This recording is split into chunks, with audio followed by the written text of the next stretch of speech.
പാരമ്പര്യമായി കൃഷി ചെയ്ത് പരിചയമില്ലാത്ത ഒരാൾ തന്റെ ഉള്ളിൽ അതിയായ മോഹം കടന്നു വന്നു.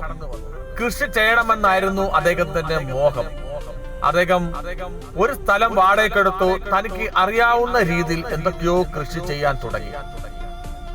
അതിലെ കടന്നു വന്നവരും കടന്നുപോയവരും അയൽപ്പക്കത്ത് കൃഷി ചെയ്യുന്നവരും ഇദ്ദേഹത്തിന്റെ കൃഷി ചെയ്യുന്ന രീതി കണ്ടിട്ട് ഇഷ്ടപ്പെട്ടില്ല. അദ്ദേഹത്തെ വളരെ കളിയാക്കുകയും പരിഹസിക്കുകയും ചെയ്തു. അദ്ദേഹത്തിന് വളരെ വിഷമം തോന്നി. ഒരു നല്ല വാക്ക് പറയാൻ ആരുമില്ലല്ലോ. അദ്ദേഹം വിഷമത്തോടെ കൃഷി ചെയ്യുന്ന നിർത്തി തന്റെ വീട്ടിൽ പോയി. വളരെ വിഷമത്തോടെ താൻ അവിടെ കുറച്ചുനാൾ ഇരുന്നു. അദ്ദേഹത്തിന് തോന്നി, ഇങ്ങനെ ഇരുന്നിട്ട് കാര്യമില്ല. എന്റെ ഉള്ളിൽ ഒരു കനലുണ്ട്, അത് തീയായി മാറണം. അതുകൊണ്ട് എനിക്ക് കൃഷി ചെയ്തേ മതിയാവും. ഉറച്ച ഒരു തീരുമാനം തന്റെ ഉള്ളിൽ നിന്ന് കടന്നു വന്നു. തനിക്ക് കുറച്ച് സ്ഥലവും ചെറിയൊരു വീടുമാണ് ഉണ്ടായിരുന്നത്. അദ്ദേഹം വളരെ സമാധാനത്തോടെ ഉള്ള സ്ഥലത്ത് ചെറിയ രീതിയിൽ കൃഷി ചെയ്ത് സന്തോഷത്തോടെ ജീവിച്ചു. പ്രിയ സഹോദരങ്ങളെ, പറഞ്ഞു വരുന്നതിന്റെ സാരം, നിനക്ക് വാക്കുസാമർത്ഥ്യമൊന്നും ഇല്ലായിരിക്കാം. നിനക്ക് നല്ലപോലെ സാക്ഷ്യങ്ങൾ പറയുവാൻ അറിയത്തില്ലായിരിക്കാം. നിനക്ക് നല്ലതുപോലെ പ്രസംഗിക്കാൻ അറിയത്തില്ലായിരിക്കാം. നിനക്കൊരു പാട്ട് പാടാൻ അറിയത്തില്ലായിരിക്കാം.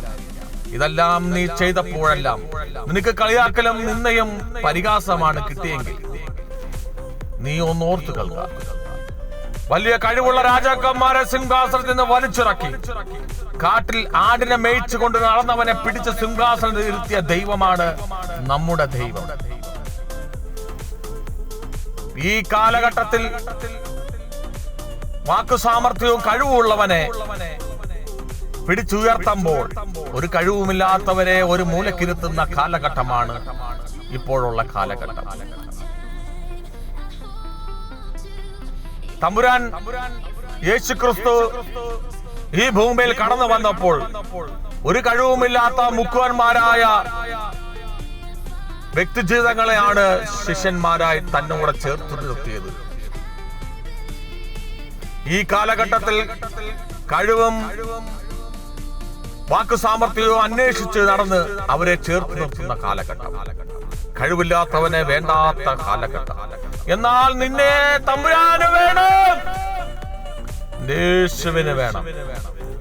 ആര് നിന്നെ വളർത്തിയില്ലെങ്കിലും നിനക്ക് തമ്പുരാൻ തന്ന കഴിവനുസരിച്ച് നീ ഒരുങ്ങുക.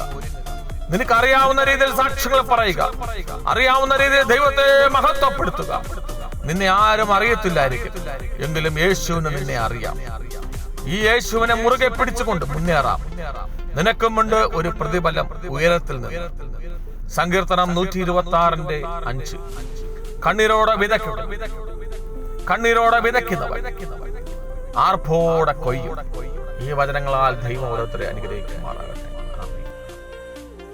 വയലു വിളയണ കാഴ്ച കണ്ണൻ കണ്ണു കുളിരുമ്പോൾ ഞാൻ വചനമോർക്കുന്നു, ദൈവ വചനമോർക്കുന്നു. കൊയ്ത്തിന്റെ നാളുകളെങ്കിൽ വയലു നിറയുന്നു, സ്വർണ്ണ കതിരു കായ്ക്കുന്നു. വെയിലും മഴയുമേറ്റ കതിരുവാടുന്നു, വലിയ വയലു പാടുന്നു. സുവിശേഷ വേല ചെയ്യാൻ വാ, നല്ല യജമാന്റെ സേവ ചെയ്യാൻ വാ. ഓഹോ സ്ഥാനമാന കൂടുവിട്ട് വാ, നല്ല ശിഷ്യനായി ക്രൂശുമേന്തി